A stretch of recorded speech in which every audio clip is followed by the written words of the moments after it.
Chapter 19. Trapped. The story that the Lake Jasper police told Nancy was a startling one. On the previous night, the cell block had been guarded by an easygoing elderly man who served as relief during the late hours of the night.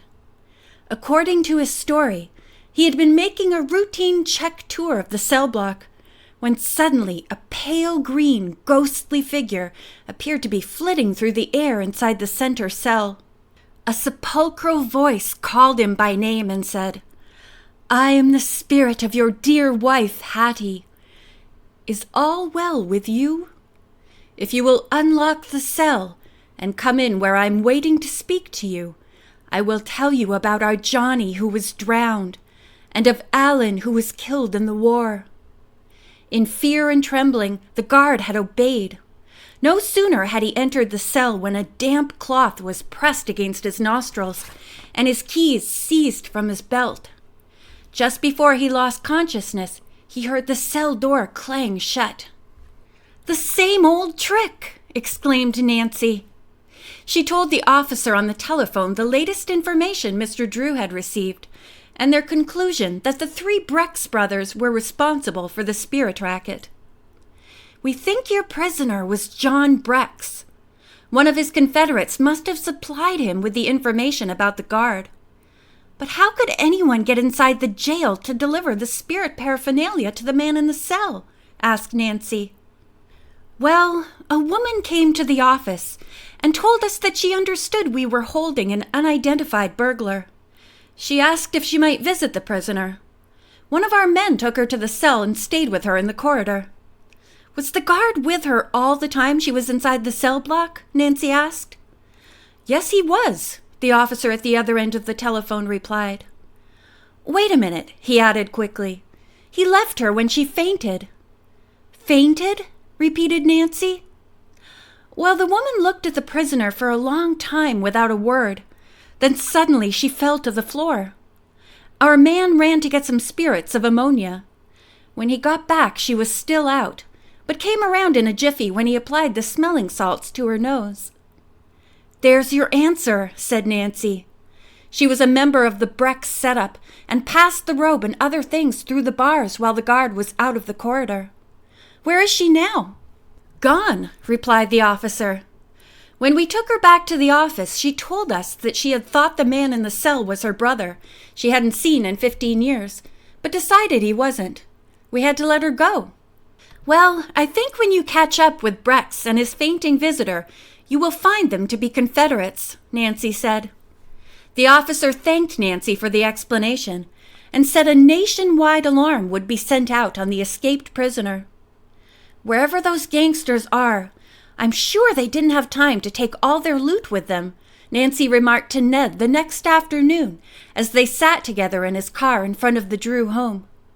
"They must have hidden it somewhere around here. Let's try to think where they would be most apt to cache it until things blow over and it becomes safe for them to collect it." "Some bank vault?" Ned suggested. "I doubt it. My hunch would be Blackwood Hall." "But the troopers searched the place." Nancy reminded him that although the police had been skeptical about her story, she was sure a live ghost had come out of one wall and gone through another in the old mansion. And those creaking sounds. Suddenly she snapped her fingers. There must be some way of getting from the underground room to the upstairs floor without using the stairs. Gosh, you could be right. "How about hidden stairs between the walls?" Ned asked. "I'm more inclined to think it may be a secret elevator, one you can operate by pulling ropes to raise and lower it," said Nancy. "Let's go," said Ned. "Wait just a minute while I run into the house. I want to tell Hannah where we're going." Nancy returned in a moment, and they set out for Blackwood Hall. "So much about the place hasn't been explained," Nancy said thoughtfully. "Those sliding panels, for instance. They may be entrances to secret rooms, as well as to an old elevator." In case they should run into trouble, Ned stopped at home and got his short-wave radio sending set. When they reached Blackwood Hall, Nancy suggested that they separate and he keep watch outside in case any of the racketeers should show up. Ned agreed to the plan. "Yell if you find anything and I'll come running," he declared. Nancy took a small tool kit from the car. Once in the house, working inch by inch, she made an inspection by flashlight of the second and third floor hallways of the dwelling.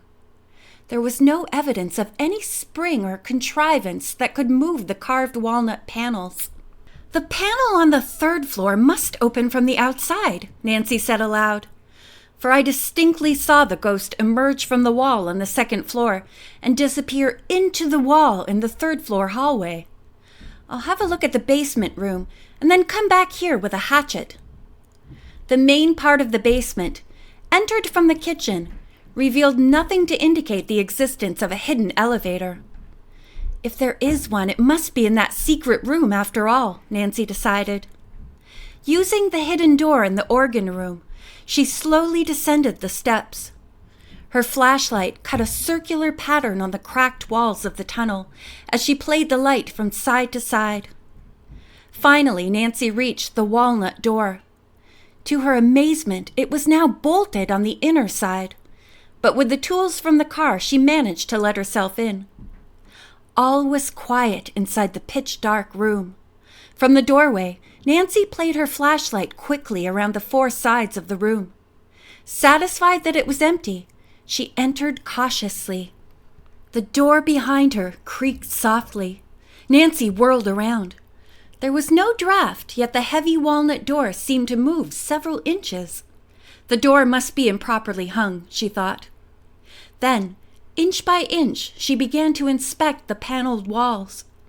At the far end of the room, she came upon a section which she found, upon minute examination, was not in a true line with the rest of the woodwork. This may be something, Nancy thought, her pulse pounding. She tugged and pushed at the paneling. Suddenly it began to move. It slid back all the way to reveal, just as Nancy had expected, a small, old-fashioned elevator consisting of a wooden platform suspended on ropes, with another rope extending through a hole in the floor. Her first thrill of discovery gave way to a cry of horror. Facing her in the elevator were two men, Howard Brex and his brother John, the escaped prisoner from Lake Jasper. Confronted by the pair, Nancy backed away and tried to flee through the walnut doorway. Howard Brex seized her arm while the other man, holding a flashlight, blocked the exit. "No, you don't," Howard warned. "You've made enough trouble for us." "I'm not afraid of you or your brother," Nancy stated defiantly. "The police will be here any minute." "Yes?" the man mocked. "If you're depending on your boyfriend to rescue you, guess again. We'll take care of him as soon as we dispose of you." Nancy was dismayed to hear that the man knew Ned was awaiting her outside. She realized that if she screamed for help, it would only draw him into the trap. "What do you plan to do with me?" she demanded. "We'll take care of you so you'll never bother us again," Howard Brex replied as he shoved her roughly toward the elevator. "Fact is, we've decided, since you have such a fondness for ghosts, to let you spend the remainder of your life with the ghost of Blackwood Hall." "You had plenty of warning," Howard went on. "But would you mind your own business? No. Not even after I knocked you out in the woods one day when you were spying on one of my clients." Nancy knew she must keep them talking. As soon as Ned became concerned about her long absence, he would radio for help. "So you admit you've cheated innocent people with your fake seances," she remarked. "Sure, and don't think it isn't a good racket," John Brex boasted. "How many people have you fleeced?" "So many that we'll be able to take a long vacation," his brother bragged. "You sold some of Mrs. Putney's jewelry, but you still have her most valuable pieces," Nancy accused him. "Sure," Howard agreed. "We'll wait until the hubbub dies down. We'll sell the necklace and her husband's ring after we skip the country." You climbed along the roof outside of Mrs. Putney's bedroom window at night and spoke to her as if you were her husband's spirit, Nancy went on accusingly. You're a smart kid, John Brex mocked. You do know a lot, said Howard. Even more than I thought. Well, the sooner we get this job over with, John, the better for us. I suppose your mother helped with the racket, Nancy remarked, hoping to gain time. She ran those fake seances in New Orleans and pretended to be the portrait of Amora coming to life. It was a good trick, Howard said boastfully. She had a double wall built in the house so she could hide there? Nancy asked. Sure, and she did the rapping back there, too. Was the old man at the Church of Eternal Harmony your brother Joe? Yes, in disguise. The whole family's in the racket. John's wife has been helping us, and her friend, too. The friend is the one who drives the car, isn't she? Nancy queried. Wouldn't you like to know? John sneered. And she hypnotizes people? No, growled Howard. She just gives them a whiff that makes them drowsy. I do the hypnotizing. Whenever any of my clients gets out of line, I produce the beckoning hand. One of your luminous wax hands, declared Nancy. And you must be a ventriloquist as well. Lola White nearly lost her life walking into the river because you hypnotized her, she accused him. That was your fault, the man replied. You came snooping around here before I had a chance to get her out of it. Did you do your hypnotizing near the walnut trees that were used as hiding places for money and letters? Nancy asked. Or at the cabin where you held the fake seances? Both places. I imagine the 3-branch symbol represented you 3 clever brothers. That'll be enough from you, young lady, snarled John. I'm getting fed up with this dame's wisecracks, Howie. You even played the organ, Nancy said coolly, turning to Howard. And when you didn't have to use the dummy ghost, you dressed like one yourself. John interrupted roughly. This has gone far enough. Before Nancy could ask another question, the men thrust her into the elevator. Her flashlight and car tools were taken from her.